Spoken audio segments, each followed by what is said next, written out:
Hello, everybody. My name is Ronan. That there is Wadsworth. Welcome to Now Z here, and welcome to my new glasses. First new pair in about 5 years, and my new hairstyle,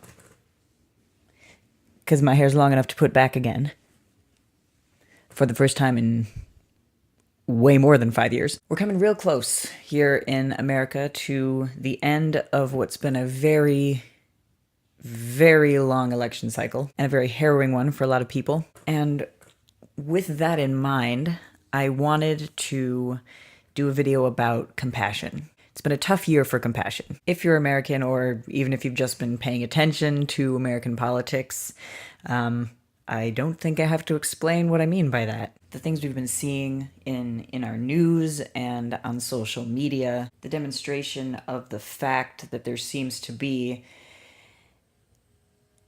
and yeah, I'm going to use this metaphor, a wall between at least two highly polarized schools of thought within the country, and how at times it seems that compassion, whatever there was, has been drained out of any discourse that occurs. It's got me asking a lot of questions personally. It's had me asking a lot of questions that, I don't have the answer to, and nobody actually does, and I think part of the, experiment of humanity is to try and get as close as we can to answering them while recognizing that we probably won't see those answers in our lifetimes. But for example, is it possible to have compassion for a person who is displaying hateful behavior without tolerating their hatred? Because there's a difference, between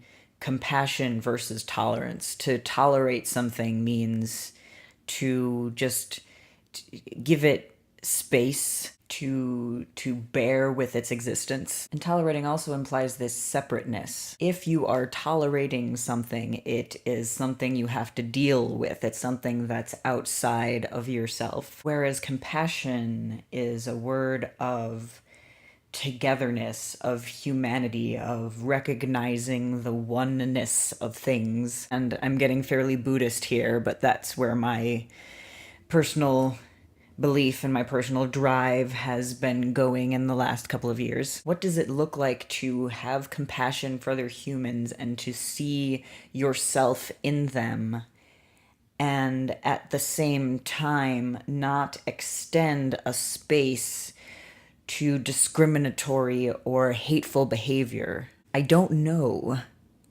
But that's a question that's been rolling around in my head for several weeks now, months even. I also wonder, and I also worry about the concept of a hierarchy of compassion, because there does exist this idea of some people are more deserving of compassion than others, and the things that sort of cause that idea to arise are, well, I'm just a singular person. I only have so much time to devote to particular groups.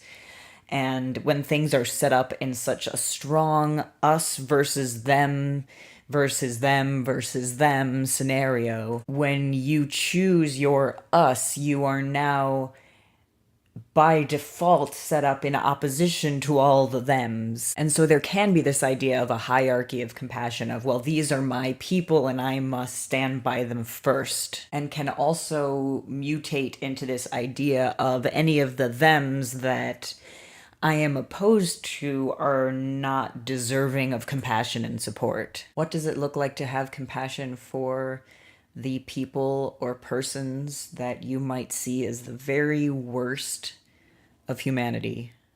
That's a real tough one. I have that Drumpf hat. You've seen it in these videos. Make Donald Drumpf again. I do wear it from time to time, but every time I do, I think about the fact that after that John Oliver segment aired, a number of my friends who are also trans came out to say, well, this isn't cool because you're using a tool that's been used to disrespect trans people by essentially dead naming, by refusing a person's name, refusing a person's humanity, and substituting a different name for them. I think about that every time I wear it, and I think about the variations of power between the trans community and a white, cis, wealthy person, and how an excess of privilege doesn't make a person undeserving of compassion, but does the way he uses that privilege mean something for how deserving he is? What does it look like to have compassion for Donald Trump? Not sure. And it's all too easy to get mired in these questions to the point of inaction. And I didn't mean to make this video entirely about Trump. I mean, I'm also thinking about the communities that have been clashing and have been pulled into this extremely contentious electoral process. But I was particularly inspired to make this vlog this week because I recently came across an article that talked about dealing with difficult times as a Buddhist. And it introduced a koan that went along the lines of, what do we do when hard times arrive?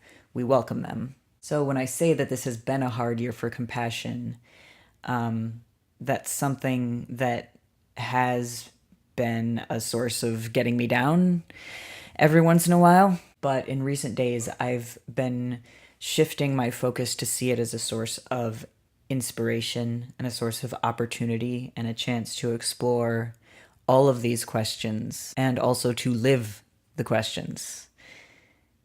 Because I can't live the answers. Just about a week to go. I've already voted. If you haven't, if you have access to early voting, please get out and vote. I know there's still a lot of roadblocks to access to voting out there in the nation. Do what you can.